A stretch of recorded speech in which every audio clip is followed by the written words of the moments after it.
Alors avant de vraiment débuter cette vidéo, on va faire un truc. Ferme les yeux. Ouais, mais il est con lui aussi, a dit. Ben, si on ferme les yeux, comment est-ce qu'on la voit sa vidéo de merde? Marlène.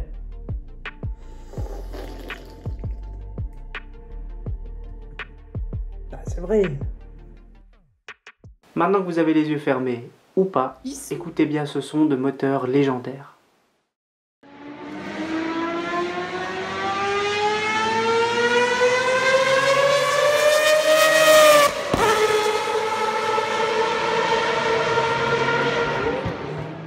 Bon, évidemment, t'étais déjà spoilé avec le titre de la vidéo et la miniature, mais aujourd'hui on va parler de la Mazda 787B. Cette voiture, je pense que tout le monde la connaît. Si vous ne l'avez pas vue en action car vous n'étiez pas né, Comme le poisson. vous l'avez forcément vue dans des jeux vidéo comme Forza ou la série des Gran Turismo pour ne citer que cela. On ne peut pas parler de la 787B sans évoquer le très célèbre moteur rotatif.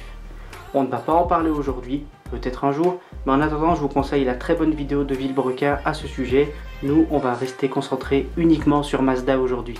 Mazda ayant acquis le brevet du moteur en 61, c'est en 68 au Marathon de la Route que les choses sérieuses commencent. Alors le Marathon de la Route, si vous voulez, c'était une course qui avait lieu sur le Nürburgring, enfin plus précisément la Nordschleife, entre 65 et 71, et c'était une course d'une durée quand même de 84 heures, d'où son nom de Marathon de la Route. Et je vous ai dit que les choses sérieuses pour Mazda avaient commencé en 1968, puisque une Cosmosport 110S a été engagée pour 3 pilotes belges. Alors moi je ressens la chose de façon un petit peu différente, c'est-à-dire que j'imagine vraiment, je sais pas pourquoi d'ailleurs, mais j'imagine vraiment que chez Mazda, ils ont pris la chose comme ça. Bon les gars, hein, ouais, konnichiwa si tu veux, mais on n'a pas le temps là. Alors on va faire un truc, on va aller au Nürburgring en Allemagne, on va engager une 110S, la Cosmosport, bien vu José. Michel, tu me trouves 3 pilotes belges pour la course. Je pense que vu qu'ils sont pas loin, ils doivent bien connaître le circuit et la région. Ok, super. Et puis on va pousser le moteur dans ces derniers retranchements, vraiment à la limite de la limite. Et après, je vous propose qu'en fonction de ce que ça donne, bah, on voit ce qu'on fait. Ok? Ok, parfait. Bon, on va bouffer? Bon, bien évidemment, j'exagère, ça ne s'est pas passé comme ça. En tout cas, franchement, j'espère pour eux. Mais je le vois bien dans cet esprit-là, en fait. On essaye et on voit après ce que ça donne. Au final, ils ont bien fait de tenter le coup, puisqu'ils ont quand même réussi à terminer 4e, l'air de rien. C'est une belle perf. Et ça les a encouragés à travailler encore plus sur ce moteur. On va avancer un petit peu dans le temps, on va se retrouver en 1983. Mazda s'engage dans le championnat du monde d'endurance avec une 717C. Et c'est à partir de là que le projet Le Mans commence pour Mazda. Entre 83 et 90, plusieurs modèles seront engagés par Mazda au Mans, mais sans véritable grand succès. Nous sommes en 1990, la Mazda 787 qui est une évolution de la 767 et la 767B est là. Et là, l'organisme régulateur du sport automobile annonce que 90 sera la toute dernière année des moteurs rotatifs. Par la même occasion, cette annonce va prendre les espoirs de Mazda, elle va les rouler en boule, elle va les jeter dans la poubelle la plus proche, et voilà. C'est pas possible, vous connaissez bien cette phrase, c'est pas possible. Alors ça sera pas possible. Concrètement, c'est tout simplement ça, puisque ça voulait dire prendre des années d'investissement, de développement et j'en passe, et les jeter à la poubelle.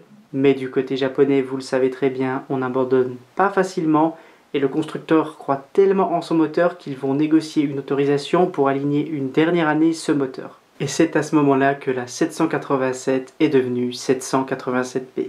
Parmi les évolutions, on peut observer des voies arrière élargies, un empattement plus long, le système d'allumage et celui d'admission est revu et amélioré, ce qui va pousser la puissance maximale à 900 chevaux. Bon, ils vont quand même réduire à 700 chevaux parce que le double abandon sur casse mécanique de l'année d'avant, ça va un petit peu les raisonner. Nous sommes au Mans en 1991. En vitesse pure, la 787B tourne quand même 5 secondes plus vite que la 787, mais c'est toujours compliqué face au Jaguar XJR12 et surtout les Sauber Mercedes C11.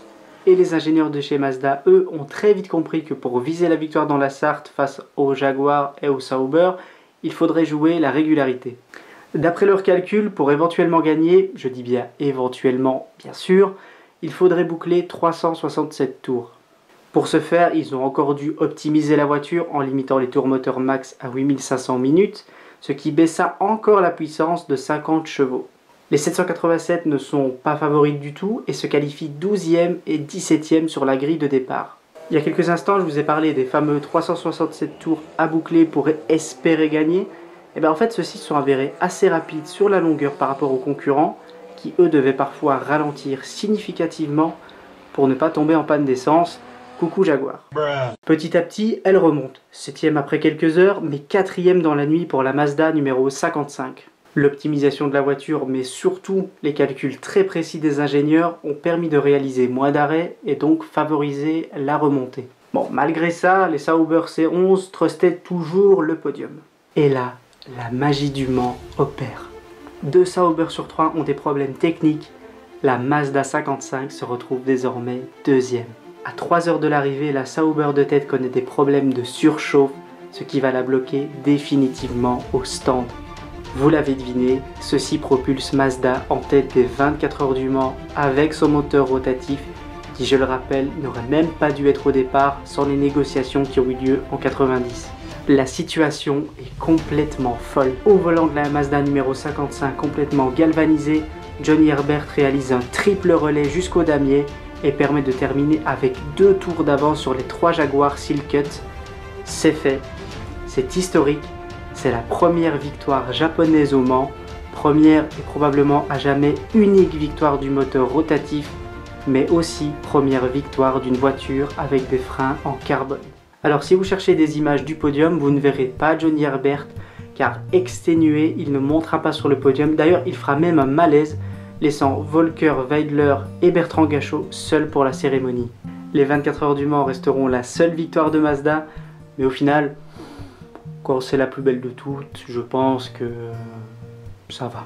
Et en conclusion, on peut dire que malgré sa réputation de moteur fragile et gourmand en essence, c'est justement la fiabilité et la gestion de l'essence qui ont permis à la 787V de remporter la course. Un joli pied de nez à l'histoire du moteur rotatif, et le plus fou, encore une fois, c'est que tout ça a été réalisé lors de l'ultime tentative.